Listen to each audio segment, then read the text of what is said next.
for watering the plant.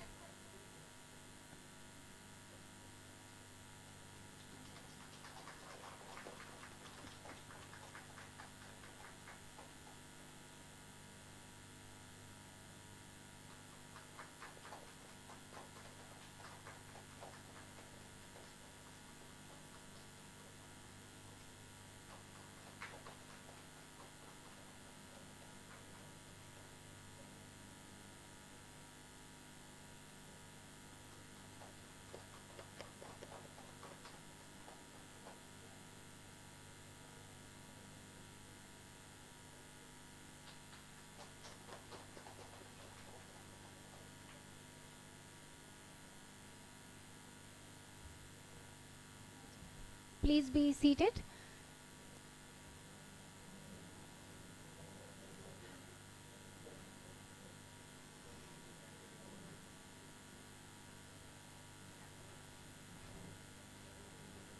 This sapling will be planted in our campus. So now I would like to request our respected dignitaries to kindly publish the abstract book of our conference.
Thank you, everyone.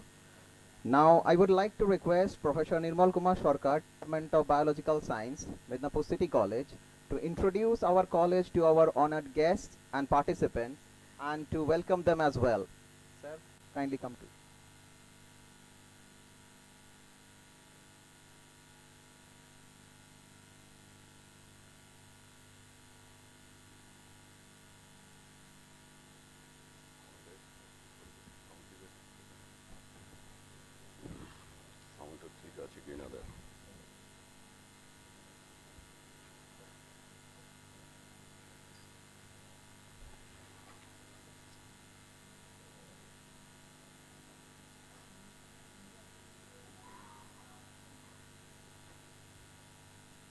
Honorable founder chairman of this college and today's chief guest, Sri Prabhas Ghosh, honorable director of this college, Dr. Pradeep Ghosh, respected teacher in charge, Dr. Kuntal Ghosh, distinguished invited scientists and guests from other institutes, learned colleagues, organizing committee members, dear staff members, dear researchers, and dear students. It is my proud privilege to make a prelude in this inaugural session of the 4th Annual National Conference of Midnapore City College. At the outset, I would like to express sincere gratitude and thanks on behalf of all members of this college to Sri Prabhash Ghosh, the founder chairman of this college, and to Dr. Pradeep Ghosh, the founder director of this college, for their joining us in this inaugural session. I take this opportunity to mention here that these two persons, Sri Prabhash Ghosh and Dr. Pradeep Ghosh, are running more than 12 important academic institutes throughout Paschim Medinapur. Now I would like to brief everyone in the hall, especially the students, about this college.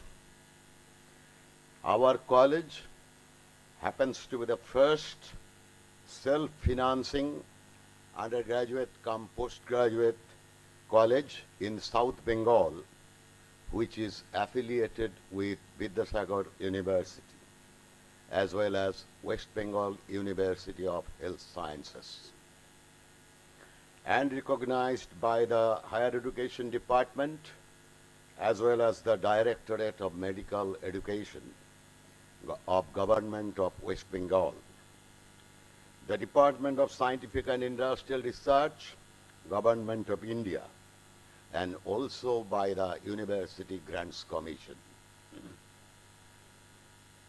The foundation stone of this college was laid on 6th February of 2017, while the college started functioning in a single two-storied building on 10th August of 2017, with just 134 postgraduate and only 20 undergraduate students.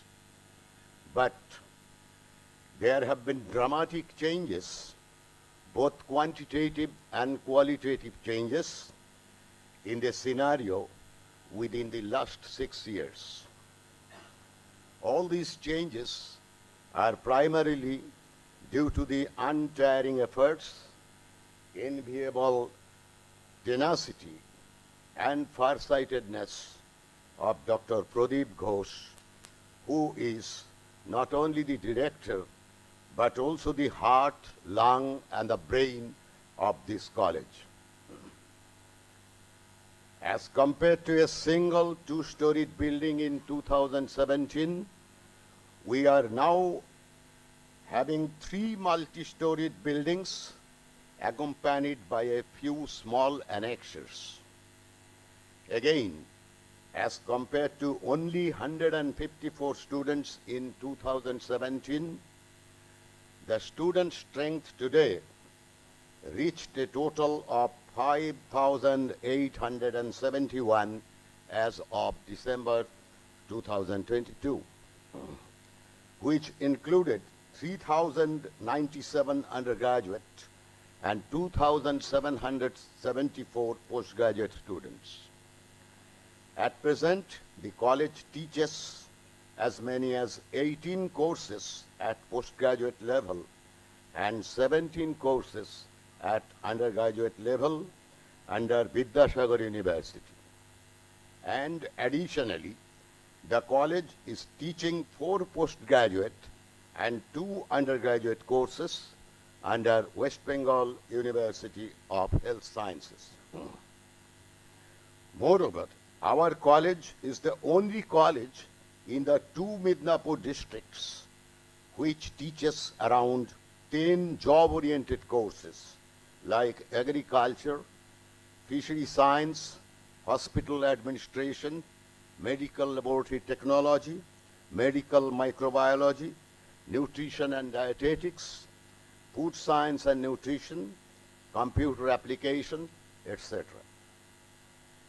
It's my pleasure to mention here that as of 31st January 2023, as many as 1,817 of the current students are recipients of Swami Vivekananda Merit Cum means scholarship from Government of West Bengal. 899 girl students are getting Kannasri Part 3 scholarship from Government of West Bengal. 138 are receiving Oikosri scholarship from Government of West Bengal. 101 students are enjoying Oasis scholarship from Government of India for scheduled castes and scheduled tribes, while another 204 students are enjoying various other scholarships from Government of India. At present, we have more than 20 well-equipped laboratories containing various research instruments. Since December 2021, Vidyasagar University has sanctioned PhD Research Center status to our college. At present, 21 research scholars have already got their registration from Vidyasagar University for their PhD pursuit under the supervision of different learned teachers of this college. They get scholarship from different funding agencies. Moreover, 7 prospective researchers are now under training process and receiving monthly stipend from the college itself. We are indeed happy to add here that our college has already been entitled to receive research grants exceeding rupees 4 crores from different funding agencies in response to research proposals of 6 of our talented colleagues. Dr. Shravani Pradhan, who is the coordinator of nutrition-related units in this college, and also the organizing secretary of this ongoing conference, is an ardent researcher on development of nutraceuticals from local marine fish resources for prevention of cancer and obesity. Dr. Pradhan has already utilized an ICMR grant amounting rupees 23.5 lakh and has been sanctioned another ICMR grant amounting rupees 44 lakh. Dr. Pradhan was honored with Hope Fellow Award given jointly by Japan Society for Promotion of Science and Department of Science and Technology, Government of India in 2016.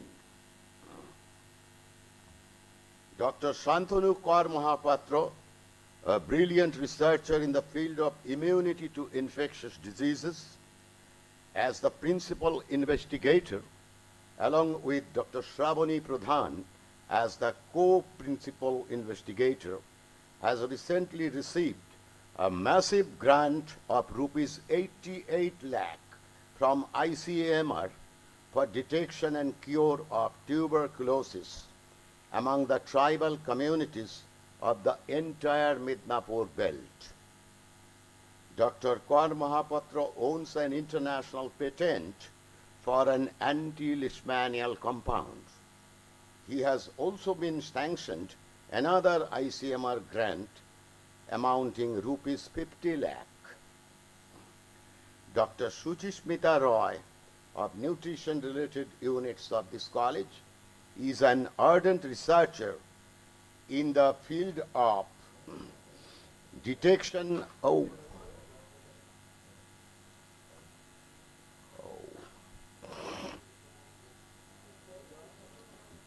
জলের ছিটা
Dr. Shuchishmita Roy of nutrition-related units of this college is an ardent researcher in the field of detection and treatment of renal disorders.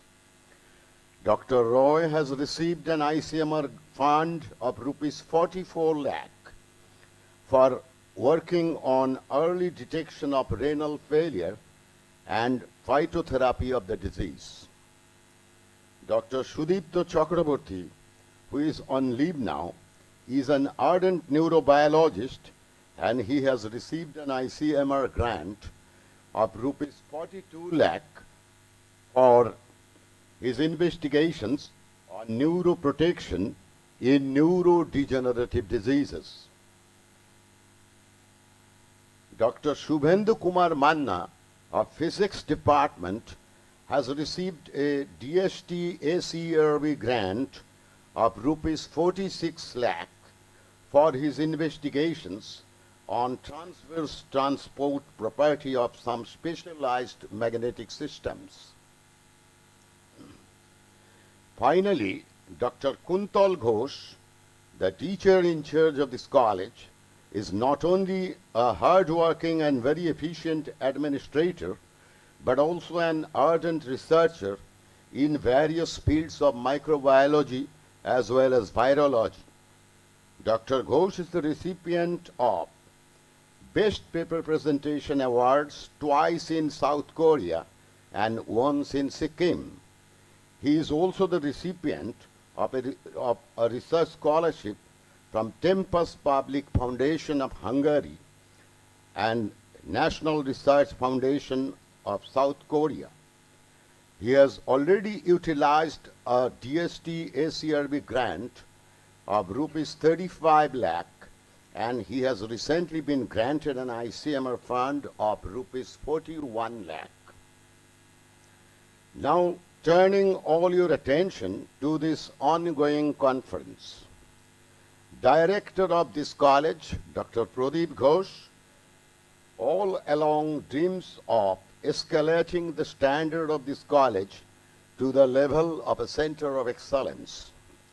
In parity with this motto, Dr. Ghosh started to organize a national level scientific conference every year before the Founders' Day, that is 6th February, starting from 2018. The recent COVID pandemic broke the chain in 2021 and 2022. The rhythm has been restored in this year in the form of the 4th Annual National Scientific Conference of Midnapore City College, with grants received from DST ACRB and DBT Government of India. The theme of this year's conference is Food Informatics, Opportunities and Challenges. Food informatics encompasses a wide variety of items like collection, selection, processing, management, and finally, dissemination of all kinds of information on food science. In this conference, valuable deliberations will be made by a galaxy of invited scientists. About 20 research papers will be presented by teachers and research scholars from this college and other institutes. Moreover, about 40 posters will be presented by postgraduate and undergraduate students. It is our proud privilege to have amongst us, and as an invited scientist, Dr. J. Srinivasa Rao,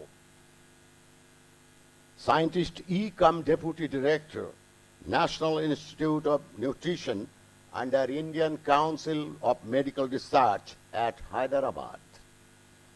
Dr. Rao is a renowned nutrition biochemist and micronutrient research specialist. He is the recipient of the prestigious Best Nutrition Researcher Award from the American Society for Mass Spectrometry. We extend hearty welcome to Dr. Rao, who has kindly taken the trouble of traveling quite a long distance from Hyderabad to Midnapore to enrich us with his valuable deliberations. We are also lucky enough to have Dr. Bimal Prasanna Mohanty, Assistant Director, Director General of Indian Council of Agricultural Research, Pusa, New Delhi. He is an eminent biotechnologist, nutrition biochemist, as well as an expert in the field of nutrigenomics. He is the recipient of the prestigious Biotechnology Overseas Associateship Award.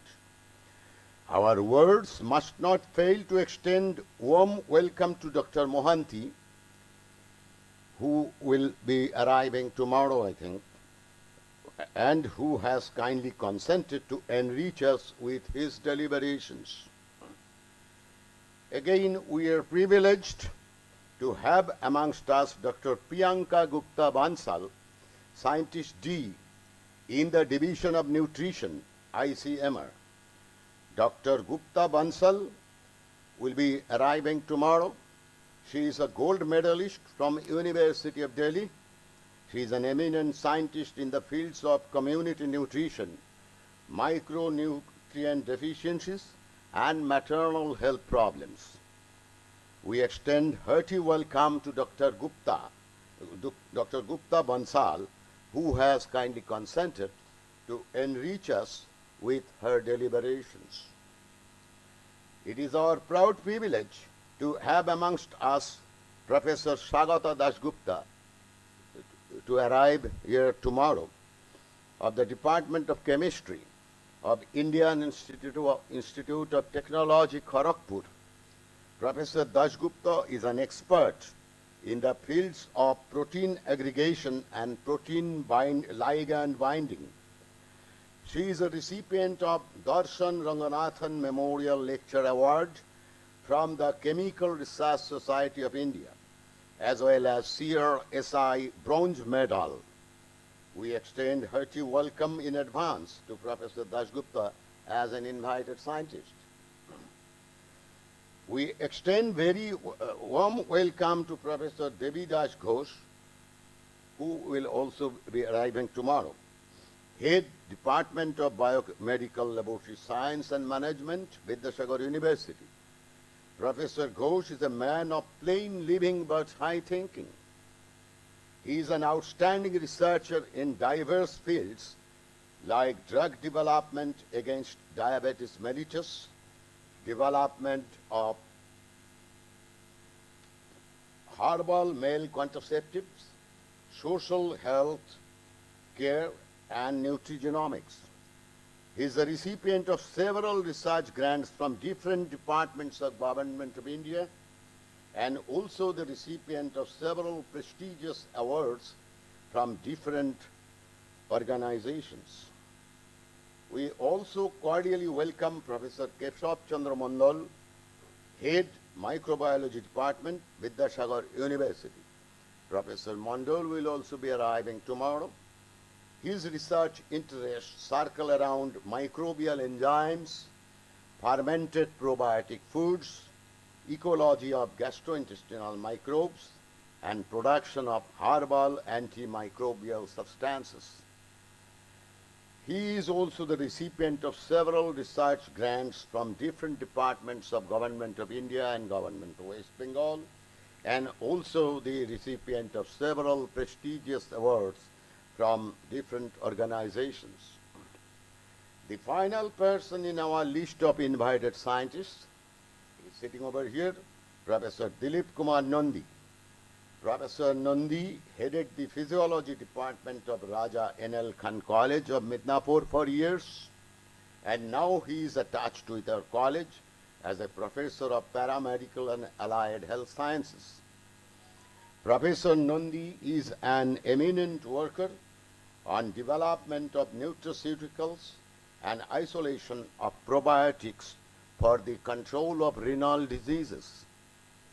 However, in my opinion, the greatest success of his career is that both Dr. Shravani Pradhan and Dr. Suchishmita Roy of our college earned their PhD degree under the valuable guidance of Professor Nondi Ondi. You are most welcome, sir, in this conference as an invited scientist. Finally, I take this opportunity to cordially welcome the teachers, researchers, and students participating in this conference from not only our college, but also from other academic institutes. I believe this conference will ensure a flow of knowledge as well as a flow of blessings from the experts to the novice.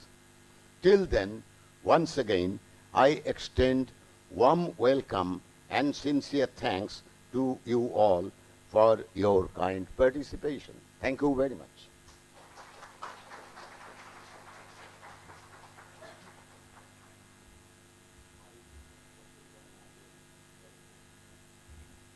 Thank you, sir, for introducing our beloved college and for the heartwarming welcome. Now I would like to request our respected Mr. Prabhas Ghosh, founder chairman of Midnapore City College and the chief guest of this program, to give the inaugural speech.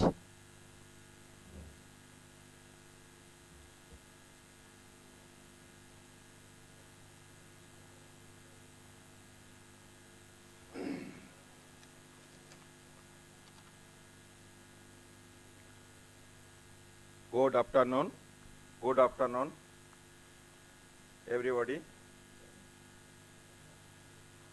It gives me a great pleasure to welcome all of you and share the opening ceremony 4th Annual National Conference of Medinipur City College on Food Informatics.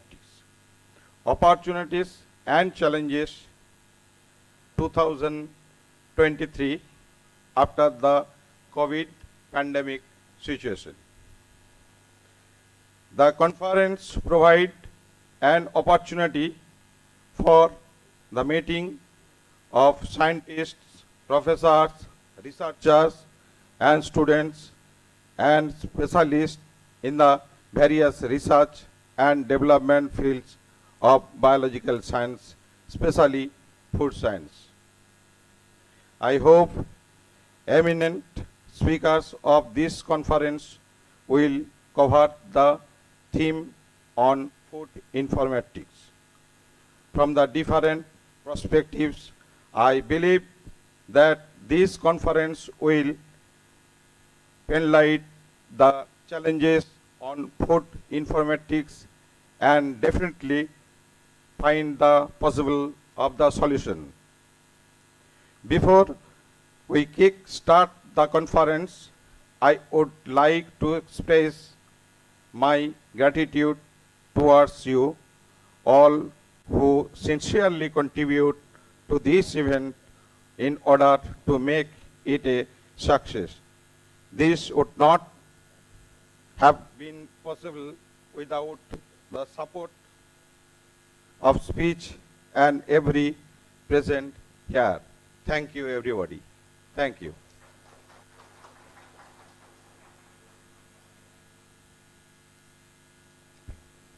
Thank you, sir, for your kind words.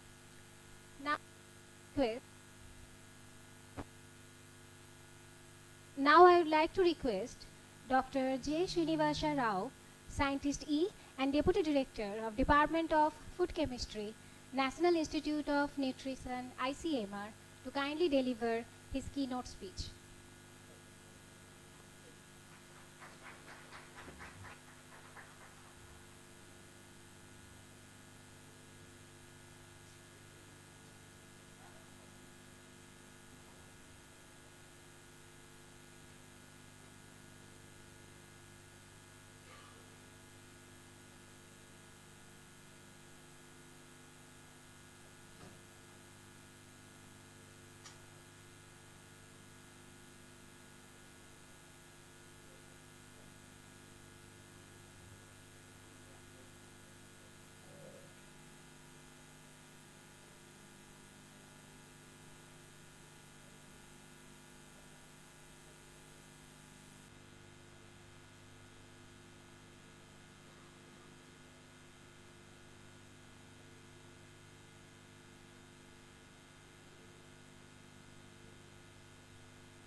Good afternoon, one and all. Respected chairman, founder chairman and founder director,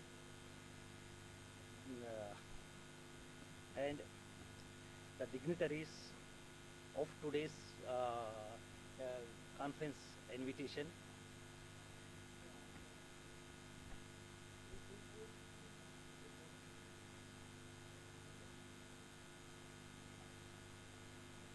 Is it okay?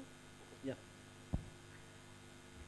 Actually, I have been very much associating with this college because of my friend Kaushik as well as Srabani.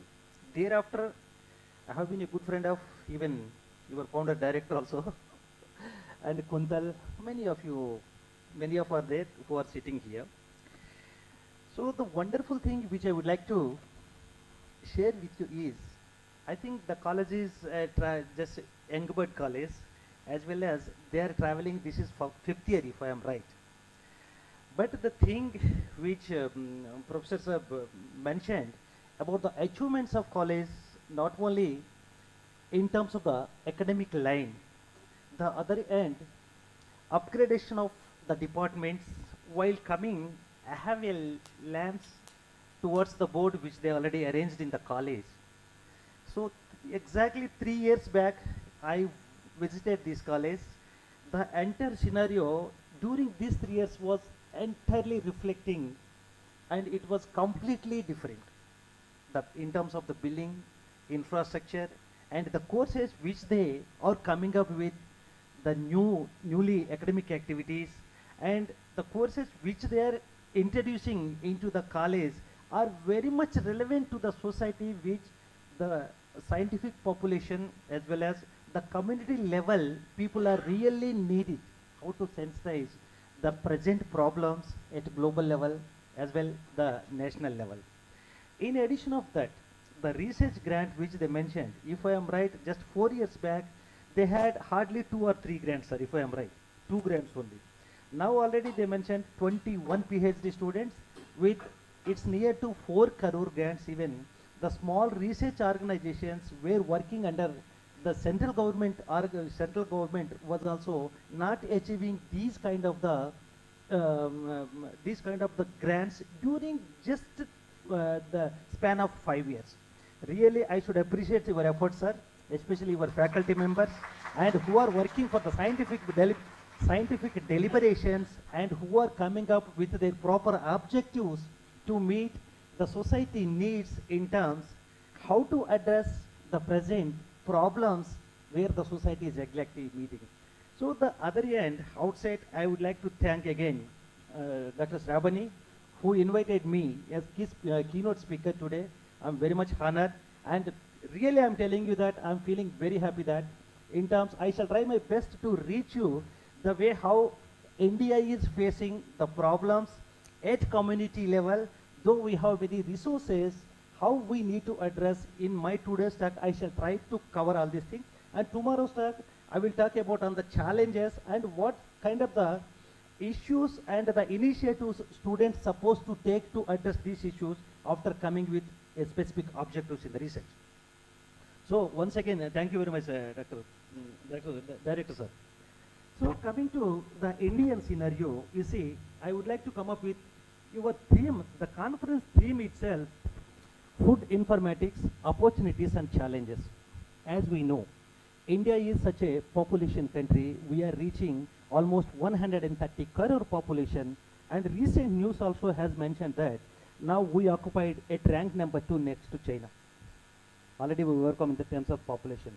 And by 2050, even World Health Organization projections in terms of the population, the global formalities supposed to meet around 900 trillion population, which we need to address to feed the food by 2050.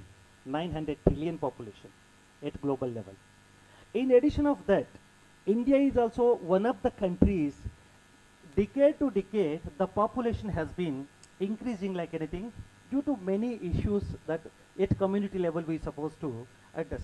Then what are the shortfalls and what the dietary diversity is actually projecting towards to address these malnutritional gaps at community level, and what are the approaches to control the micronutrient malnutrition gaps as per the WHO? Because once if you could see the relevant recent publications has been published from WHO as well as the UNICEF and FAO also, their target by 2030 is whatever the global level, the malnutrition issues are being facing by the community, they are expecting to come down with single digit by 2030. Of course, the other non-fragile countries has been taken initiative to address these malnutrition issues, except the fragile countries and extremely fragile countries like Sudan and Ethiopia and some South African countries also still struggling to address these kind of activities to address these malnutrition deficiencies. Then why India still far behind, though even after 75 years of independence? So one direction, the India is going to be reaching $5 trillion soon. And we are even competing, we are giving a strongest competition to the developed world like US and the Canada and the UK countries. But the other end, in terms of the malnutrition activities, we are far behind. One interesting thing here I would like to share with you is, again, in terms of the production of the green leaves, almost all food grains, India is standing at rank number 2 next to the China in terms of production of whatever all the green leaf vegetables, vegetable fruits and the seafoods also. But still why this lacuna is there? And what the policies are telling at community level? And why the policies are being developed at community level and why these policies are not properly reaching at community level? I think all these questions are supposed to be addressed by the young population, because young population like the students, today's VIPs are students here, they are supposed to come up with a proper objectives to address all these gaps what we are going to be discussing here at a country level. Because even UNO also recently projected that India is a young country, saying that as per as 2011 census, in India, we have more than 40 crore of the people are standing below the age of 35 years. Then you can see, if these many people, that means younger generation people, will come up with a vision, so there is a day and we can expect soon that we need to stand in the rank number 1 in terms of all the aspects, not only the US dollars or whatever the technological aspects what we are discussing it. Next slide.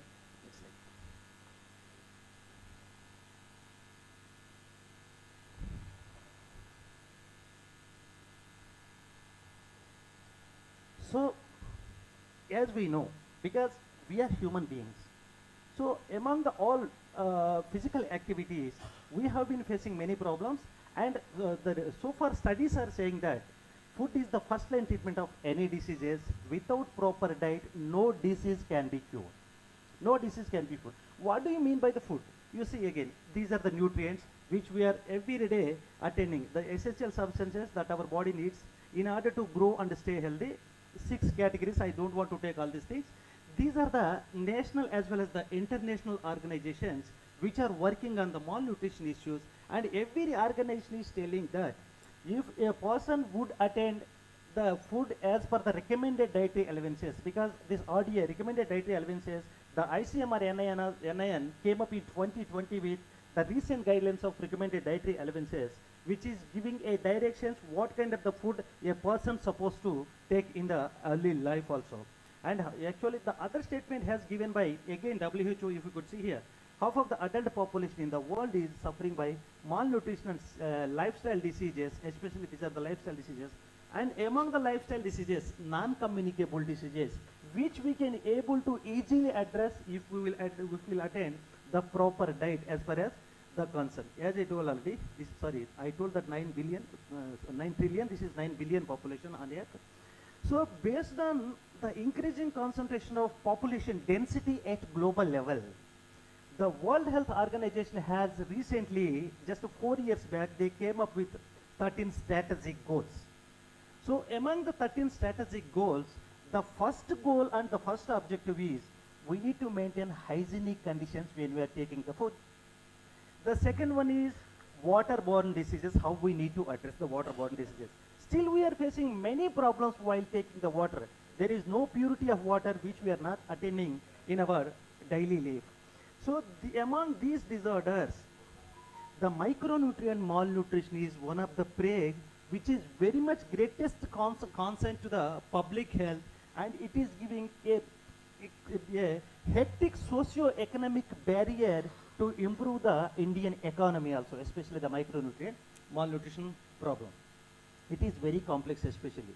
In India, the ICMR, NIN as well as the CFTRI Mysore studies, if you could have to come up with these studies, they are telling it that because we know that India is such a vast population country, we have different biodiversified zones, the food habits as well as the cultural habits are also differ among the families as well as among the cultural activities, and within the states we have already seen.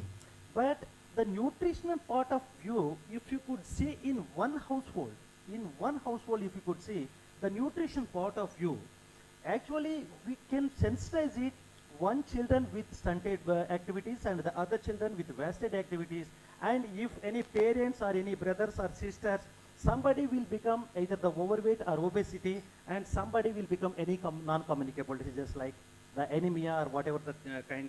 This is the scenario especially, and this particular scenario in the same family is supposed to address by attaining the proper diet as per the recommended dietary allowances. Again, actually this is a business side. I'm sorry to share this business side here. This is the paper published in Lancet in 2018. So according to this data, even after million years of world population has been increasing, still the micronutrient malnutrition is continuously goes on in the society, and it is reflecting on the financial aspects, especially the GDPs in the developed countries also. So for iodine deficiency, if you could see, more than 2 billion people are at risk at global level. And these are the deficiency disorders, how the people are suffering. The iron deficiency, so you forget about the global data, but in India itself, even the iron deficiency is still the recent NFHS, National Family Health Survey report, 5th, as well as Comprehensive National Nutrition Data, CNNS data, as well as NFHS 5th data. If you could compare both the data, the micronutrient malnutrition, especially the iron deficiency, goes to more than 57% in India. Iron deficiency. It is a leading cause of the people since from 0 month to the woman till 59 years of the age. And the major problem with this micronutrient, that means the iron, is reflecting especially on the adolescent girls and the reproductive age women. These two are the major population at community level which are severely suffering with this iron deficiency. What could be the reason here? The iron deficiency. Though we are attaining, as I mentioned already, we are ranked number 2 in terms of the standing production of all the green leafy vegetables. But what is the problem? Even in some areas, the NIN and NNMB, National Nutrition Monitoring Bureau, studies mention that, sir, actually, though we are attaining proper required quantity of iron through our daily meal, but the absorption efficacy as well as the availability of this iron which is liberating from the food is not properly reaching to the targeted cells. The reason behind is there are various genetical activities in Indian population when compared to the developed world. As well, the anti-nutrients, especially phytic acid, is one of the anti-nutrients where it is restricting the absorption of available iron, especially in the Indian population. The phytic acid, of course. The NN is also soon coming up to address this issue. Even myself, I am working it on that one of the project, how to address this malnutrition issue, especially in the tribal population, was already, that was mentioned, the studies which you have already taken here in this college. And not only the iron as well as the iodine, the zinc, vitamin A, many essential nutrients which are very much required to the body, is the deficiency, the global level deficiency is more. So what actually India is facing malnutrition problems. If you could consider simply the malnutrition, it can be classified into undernutrition as well as the overnutrition. As we know that undernutrition, again, imbalanced diet as well as the deficiencies goes to micronutrient deficiencies. The other problem even from 1 decade onward, the India is facing is overnutrition. In 3 years back, the overnutrition population as per as comprehensive national nutrition data in India is just 3.7 people, 3.7% of the people are suffering with overnutrition as well as the obesity. But just during this pandemic, as we know that the COVID, the pandemic, after these 3 years, from 3.52, the data has gone up like close to 6%. Yes, sir, something you are telling. Yeah. So the overnutrition from 3.5 to it close to 6% during just 3 years of this pandemic, the COVID situation. And the overnutrition complications here are again obesity, overweight, and it leads to hypertension as well as the cardiovascular diseases and some non-communicable diseases. Once again, if you could see here, this is the Global Hunger Index data. Globally, the data has come up in 2021, of course. Recently, the 2022 data also has come up, and it is shooting towards the India as well as the other developed countries. The Global Hunger Index data 2021 is saying that out of 116 countries, the India is standing at 101 rank in hunger mode. 101 out of 116 countries, my dear. Yes, sir. This year, yeah, that's what I'm telling. Out of 117 countries, this year 107 as per the Global Hunger Index. Where we are standing, the one direction we are talking about, the development of technology as well as the GDP also has been increasing year to year, our GDP, and the industrial activities also sincerely we are looking after towards the promotion and the job requirements, everything at country level. We are addressing many issues. But still, even after 75 years of independence, India, more than 29% of the people are still living below poverty line in India. Below poverty line. That indicates these 29% so-called people are not even to meet 2 meals per day. Not even to meet 2 meals per day. This is the present scenario in India. The various activities as I mentioned. So the global projections, as I mentioned, the malnutrition global projections, if you could see here, these are the non-fragile countries as well as fragile countries, extremely fragile countries. Wherever or whatever the country data is telling here, the only thing is anemia is much difficult problem as well as where the entire globe needs to address anemia problem in addition of the other non-communicable diseases, especially the diabetic mellitus, hypertension, as well as the CHD and CVD, and the tuberculosis and the cancer issue is also one of the major problems which the global level is facing. You see, today's world actually, 1 out of every 9 persons is in hunger mode. As well, 1 out of every 3 is overweight or obese. This is the dangerous signal towards the globe. Of course, hunger mode means since many decades or since many hundreds of years, we have been facing that we are not attending the proper meal recommended by the agencies. The other end, this is the major problem, especially the country like India. So 1 out of 3 is overweight or obese, the country like in India. And the stakeholders also playing an important role. India's undernutrition problem is again shockingly very high despite the impressive reduction only stunting in last decade. In the children, only stunting, only children population has come down only in stunting. Other than that, everything. These risks especially is continues to goes on, as I mentioned already, adolescent girls, women and children, especially socially and economically deprived communities in the society. Because now they are not even attend the proper meal also. So how to address this problem? Actually, this year I think we know very well that the G20 is organizing by the India. In the last G20 meeting also, our Honorable Prime Minister particularly mentioned about this problem, that how we address. As I mentioned in my previous slides, the WHO has come up with 13 strategic goals. Among that, by 2030,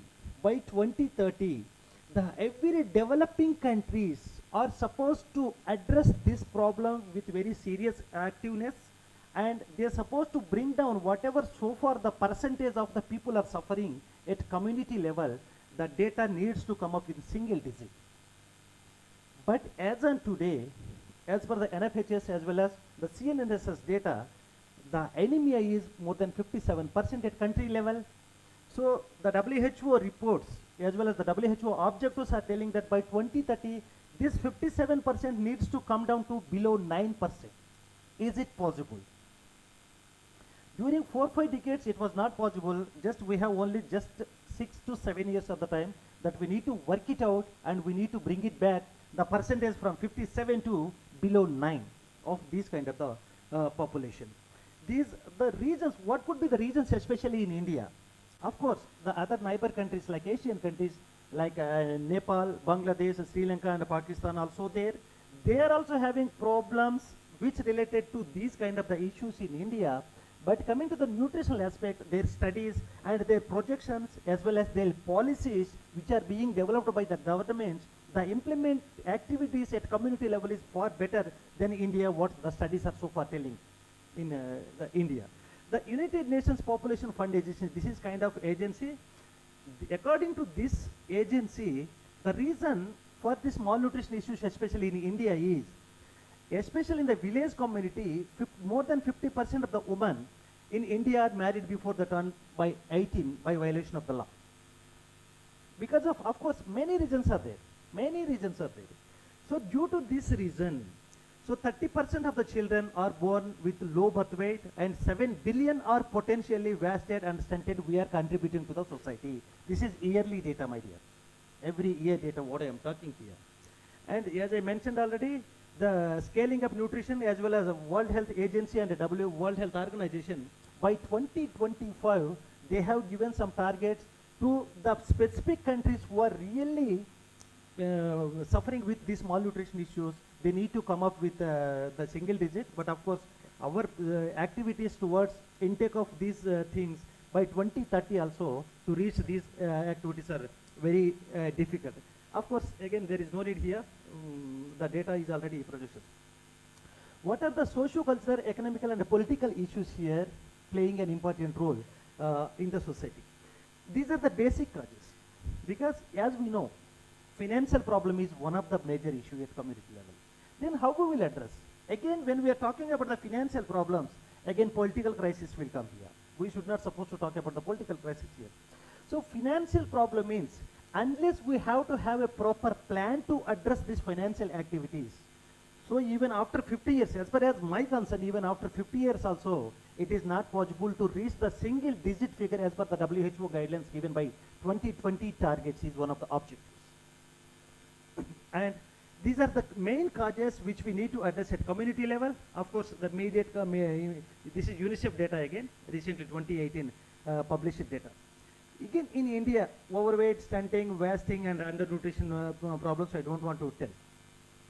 If you could see here the NFHS 4 data as well as NFHS 5 data. NFHS 4 was published in 2016 and this is 2020 data.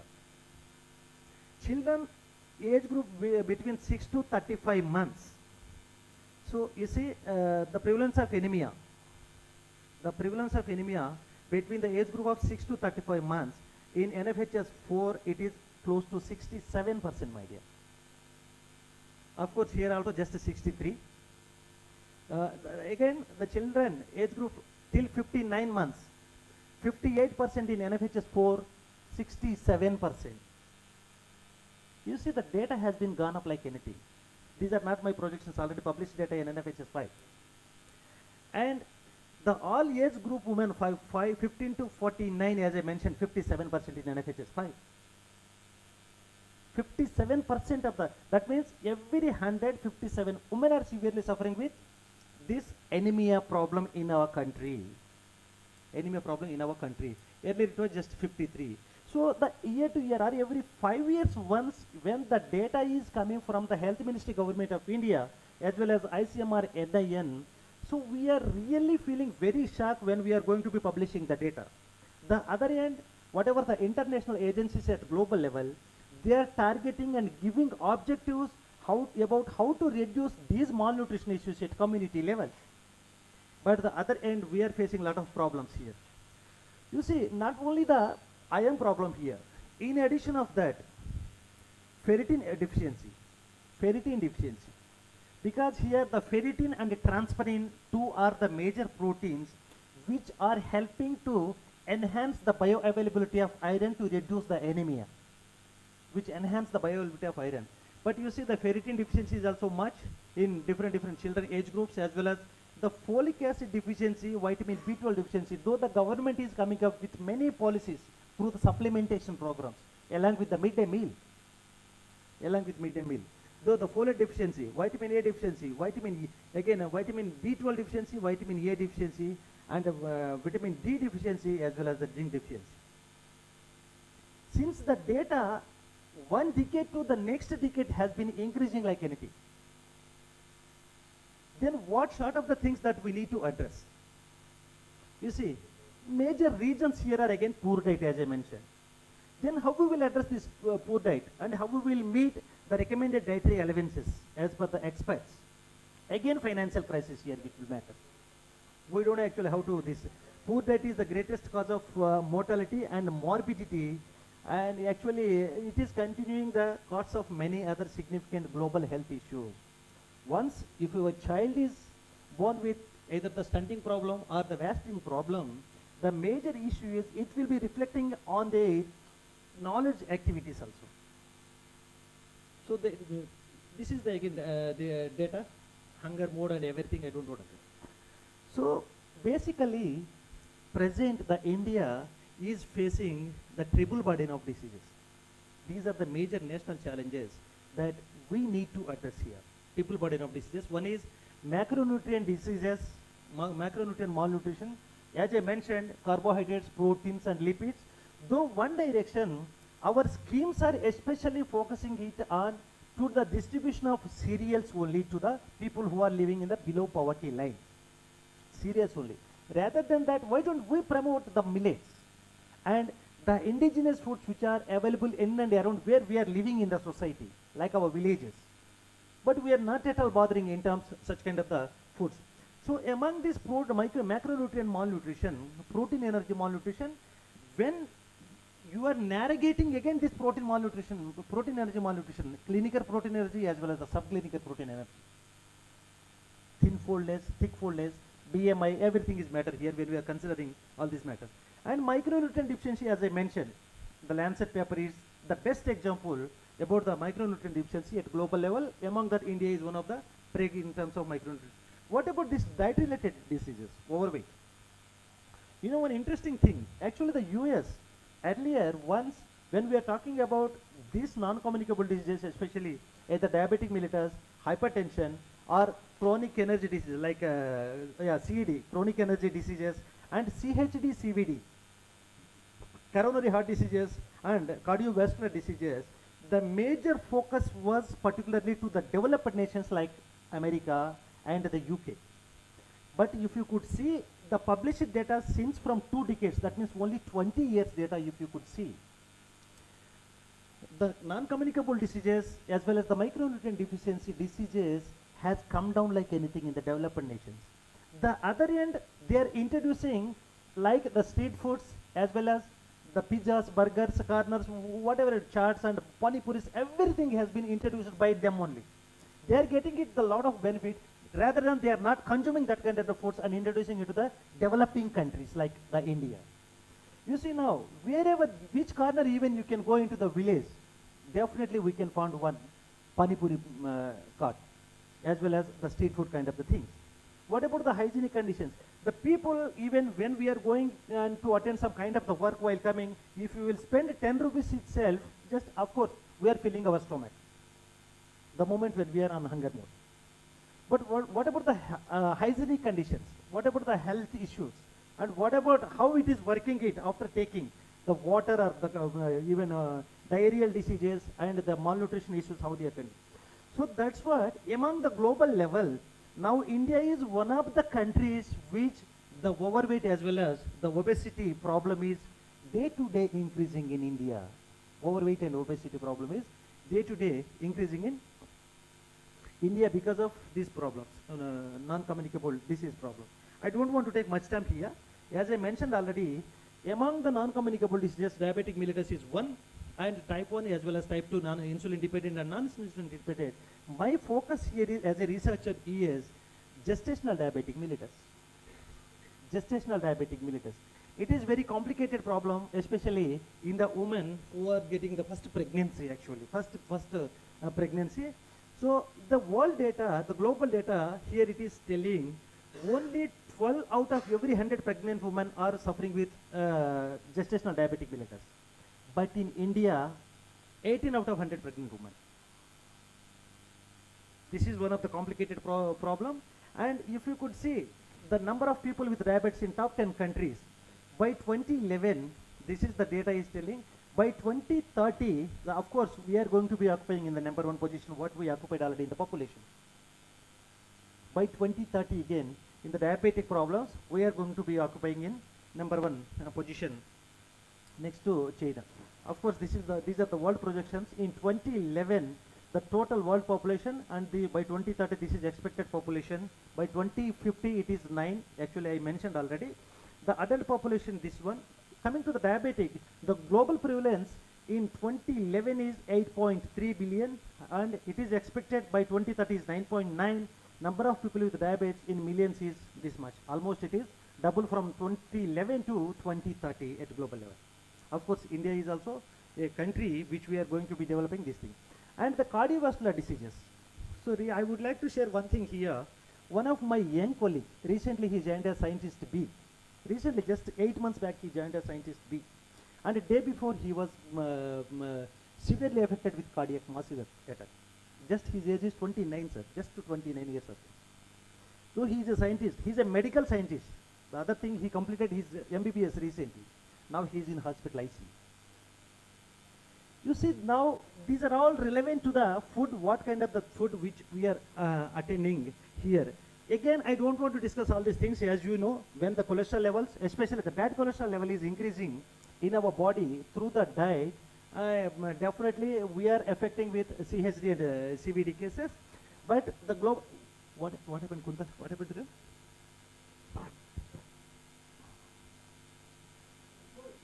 Okay. Then coming to the data projections at a global level, in CVD and CHD death rate at global level is 235 per 100,000 population at global level. 235 deaths per 100,000 population. Coming to the Indian scenario, again 272 deaths per 100,000. That means 1 lakh population. In all the aspects, the mortality rate in terms of CHD and CVD is high when compared to any other even developed countries and developing countries at global level. This is the paper recently published by Vasudevan et al. From Mumbai. According to them, they have compared the CHD and CVD cases among urban population as well as the rural population. Earlier, one projection was there, whether when we are talking about again the diabetic mellitus or coronary cardiovascular diseases, most of the figures which we have seen in the urban population only. But now if you could see the rural population.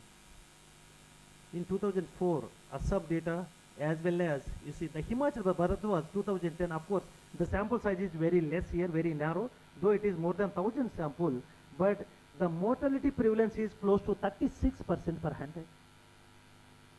As well, here, if you could see the urban population, it is close to 50, that means 48%. Here the sample size is close to 90,000. Sample size is close to 90,000, and the age group here is 35.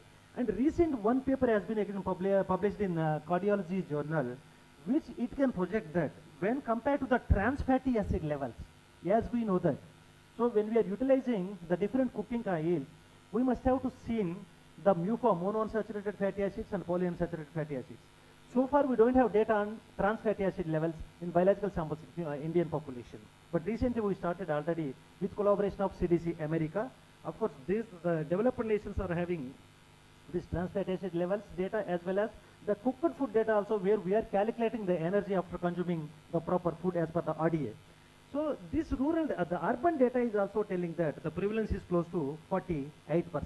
You see, again, these are the projections, and the increment of percentage of CHD and CVD, CAD, coronary heart diseases and cardiovascular diseases, since from 1990 to 2020, the percentage increase here, especially in the India, is close to 120. It is very higher than any other countries. very higher than any other countries. Even China and the other countries, their percentage is close to 73 only. But our data is showing that the increment is close to 120. Of course, these are the knowledge gaps that I don't want to talk about this. The other non-communicable disease, tuberculosis. You see, our contribution to the globe is 21%, my dear, from tuberculosis. Our contribution is 21% to the globe. So rest of the world is only 79% tuberculosis are there, and actually 1/3 of the world's population has been infected with the TB. It is not a big problem, but the only problem is there is no proper sensitization programs at community level, which we are not coming. The people who are residing at community level are not aware of it about these TBs or the non-communicable diseases, though they are attaining the quality of food. And cancer, again by 2035, again we are occupying the rank number 1 at global level. Not only these problems where I am mentioning, the other issues which are very much relevant to the nutrition activities, which everyone we must have to come up with the sort of solution how to address these gaps. These are the publications across 2000 to 2010. It is a comparison. Again, this is also published in one of the PubMed database released in 2016. If you could see from 2000 to 2010, among 3 competitive countries like China, India and US, we are nothing in front of US. Of course, China recently now they are coming up and they are expending more funds towards the research of nutrition at community level, and these are the journals which are playing an important role in terms. What are the reasons especially? As we know, the urbanization, though we are looking towards the urbanization only, lifestyle has been tremendously changes. Lifestyle changes has been occurred, and smoking is also one of the passion nowadays, especially without gender, and higher prevalence of hypertension due to this smoking, and utilization of over salt as well as the sugar levels.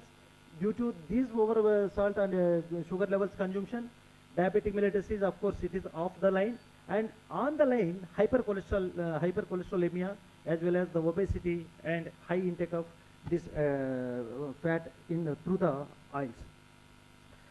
So with this slide is comparing with relevant to the previous slides.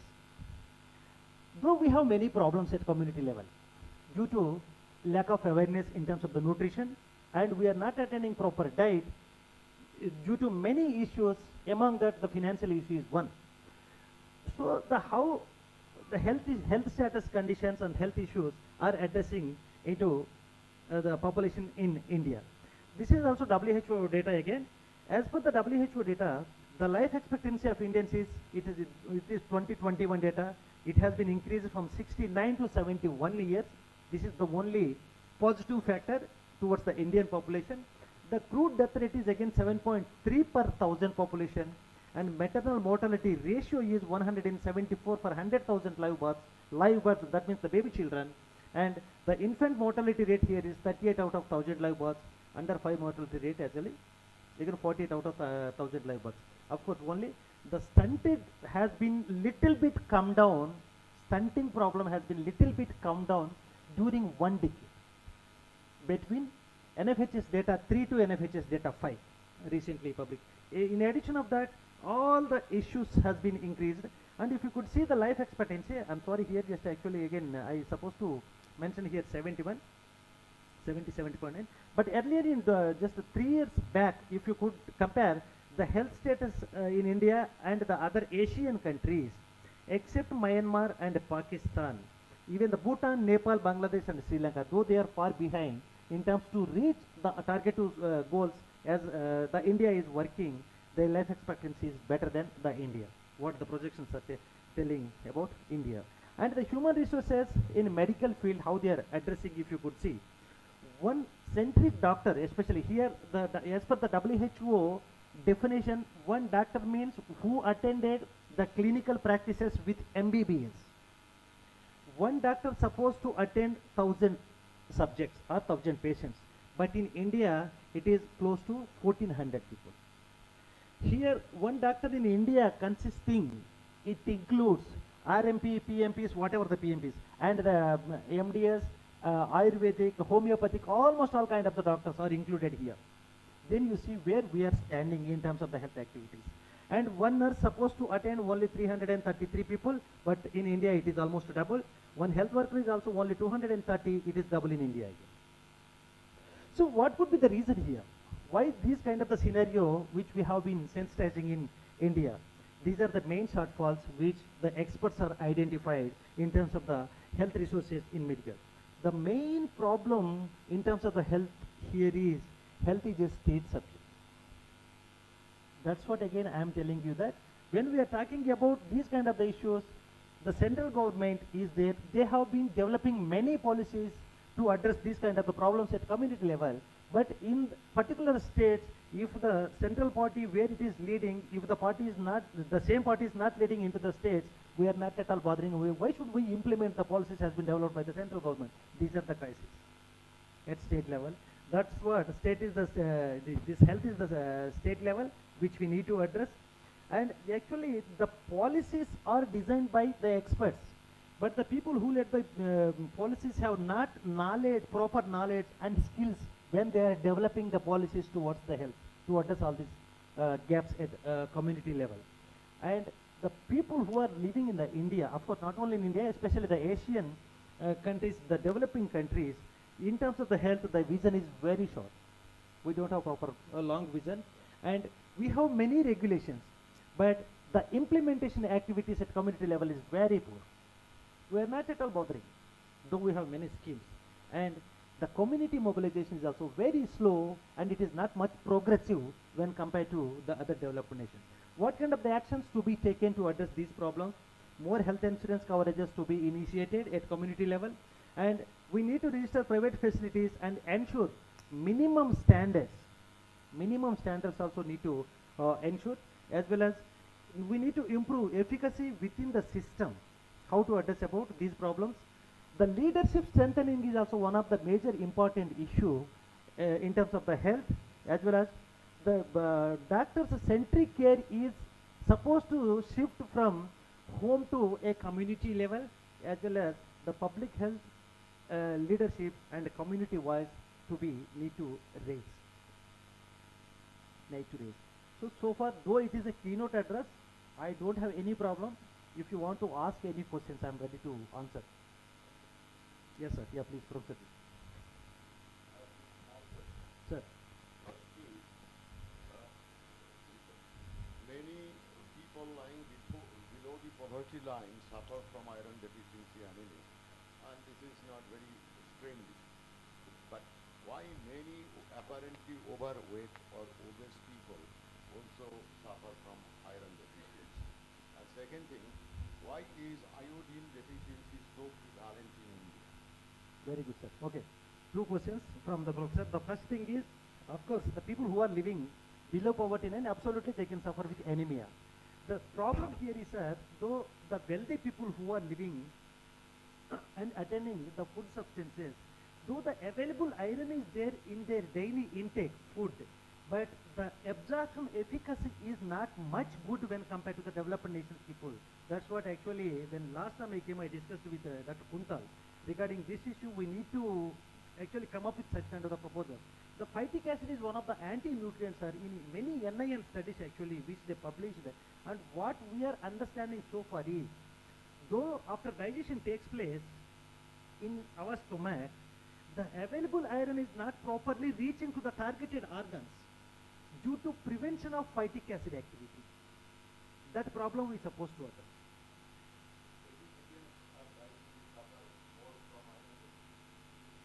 It's not like that, of course. The data is telling. When compared to the non-vegetarian, the anemia problem in vegetarian is when compared to little less only. So far. And the other problem, iodine use, what you rightly said. The ICMR N9 has come up since 30, 40 years back with iodized salt. And recently again we came up with a double iodized salt, which we need to address this goiter disease. But there is no community mobilization. That is a major problem. There is no community mobilization. Of course, but the iodized salt is available. Even double iodized salt is available, as well as the iodized salt is available. But people are not availing it of.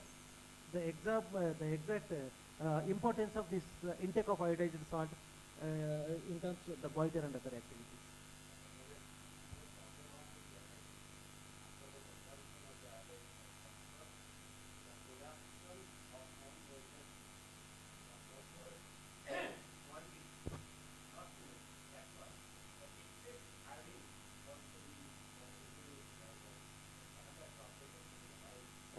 Sorry, yes, yes, excess iodine means, sorry, basically excess iodine means actually iodine is a water soluble compound first of all. So the moment though we are introducing it into the salt, majority of the major portion of the iodine is actually going as in the form of waste, in terms not absorbing into the body. That is one of the major problems. What you said is right.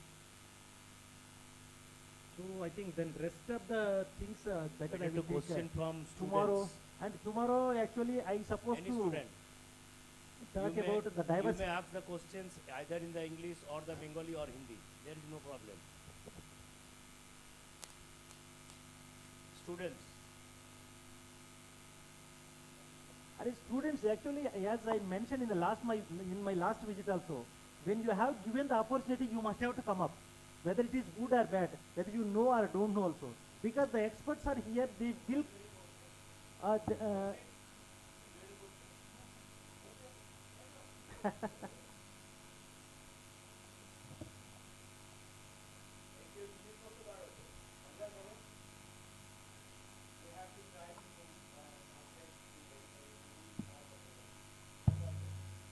And sir, tomorrow actually you please try to attend almost all the people. The thing is tomorrow I will talk about the policies, how the government is coming up to address these policies, and the opportunities, what kind of the opportunities the students are having in this field, actually food and nutrition aspects. Yeah, please, somebody. Sir, according to WHO, sir, Good, sir. before 2030, the anemia level which should be below 9% in India. So, which is very much now it's almost above 50%. So, मतलब 2030 तक क्या वो achieve हो जाएगा? ऐसा तो नहीं होना, मतलब बहुत impossible है वो होना. What is? It is very much impossible for Yeah, India. I understood. Yeah, what is your name? Aparna Raut. Aparna. Yeah, Aparna's question here is, so far in 2023, the anemia at national level is reflecting at 57%. Now the WHO and WHO targets are by 2030 we supposed to come down into the single digit. That means below 10. Is it possible? Yeah, even I too told Noma it is not possible. As well as the initiatives the government of India is taking, it is not possible.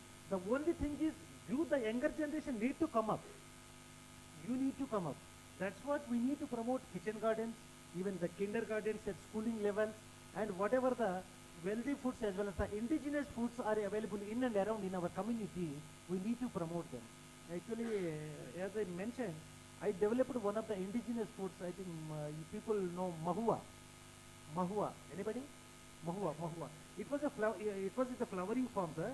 But when I extrapolated the nutritional composition, I found that it is having the protein level as well as the dietary fiber, which is very much helps to the absorption of this protein.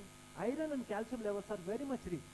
And what I was done was actually, I came up with a laddu, as in the recipe of the laddu, and I have done it on the animal studies.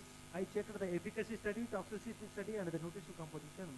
And I started one intervention study. Actually, it was over on tribal pregnant women. The sample size here is 3,000 tribal pregnant women actually I selected for this study. And before intervention started this study, sir, their hemoglobin level is at minimum 4.7 it was started. After intervention study, 6 months of the intervention study, the person, the pregnant woman, tribal pregnant woman who was at 4.7, her hemoglobin level gone up 7.3 during the 6 months. Then I discussed with the government of Telangana.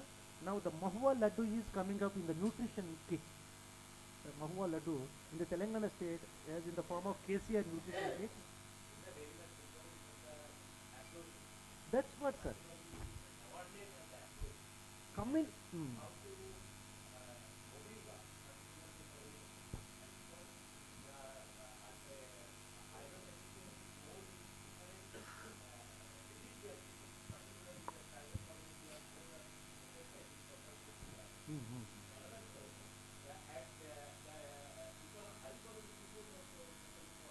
that's what, sir. Here in iron deficiency, when we are talking, it is in the two form again. Again, in the two form iron deficiency, clinical iron deficiency and the nutritional iron deficiency.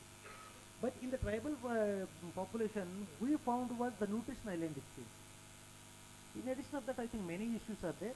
But nice question, nice question, Amma. I think you are in fourth semester now. Which standard you are?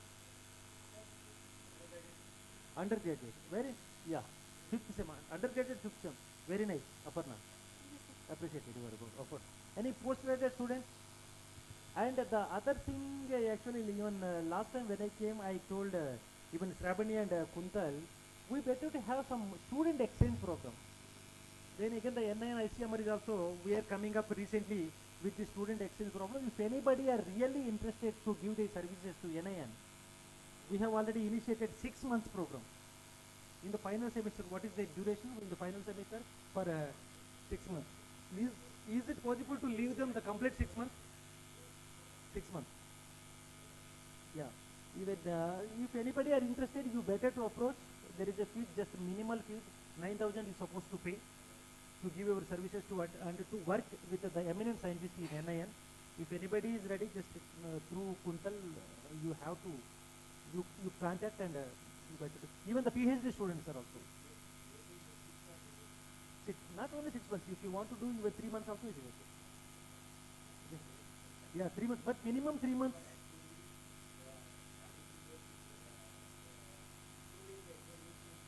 I see, okay.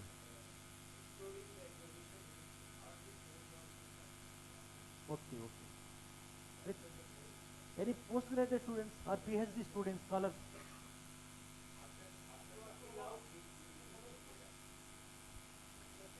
Yeah, even after completion. Exactly. That's better. Yeah. there is no much hurdles even after. So yeah, thank you very much. Once again, tomorrow you better try to attend this session because this is continuation. I would like to more interact because this is today's keynote speaker. Tomorrow we will discuss it.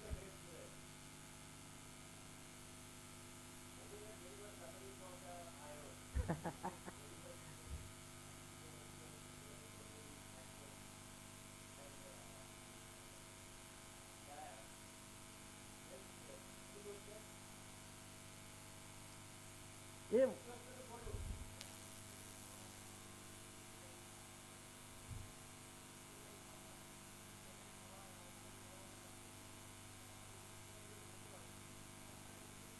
What does it mean, Professor?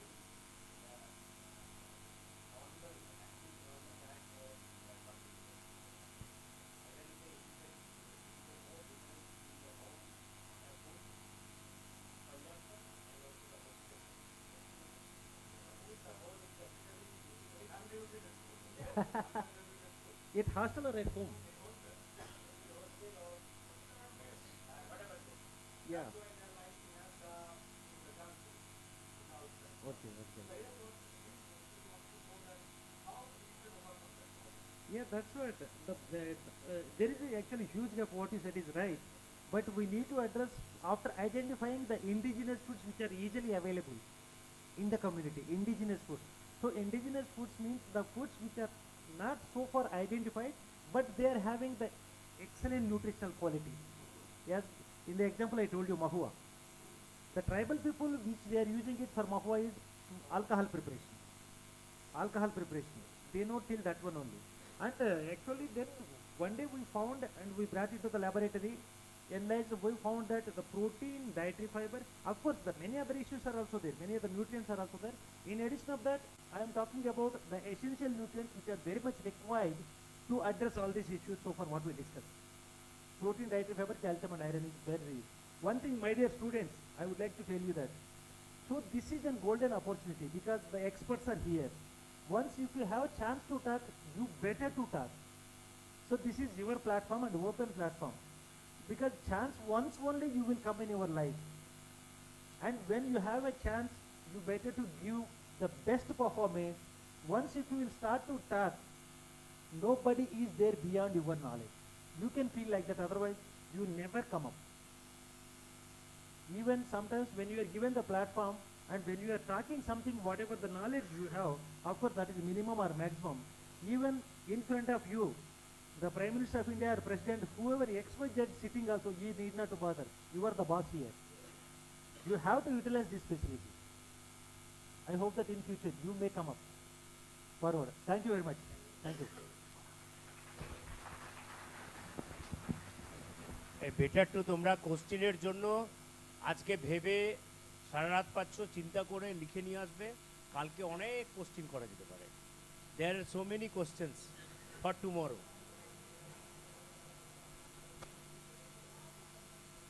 All the take their seats, please. So, thank you, sir, for sharing your knowledge with us, and also thank you again for setting a perfect platform for this national conference. So, tomorrow we will again meet for the second day of our national conference. Our technical session will start at 10 a.m. So, for now, we will spend the rest of the evening with food and festivities. So I'd like to request everyone to kindly go to the canteen building for their rest of the evening. Thank you everybody and wishing everybody a very good night. সবাই সবাই canteen building এ চলে যাবে একটু for snacks.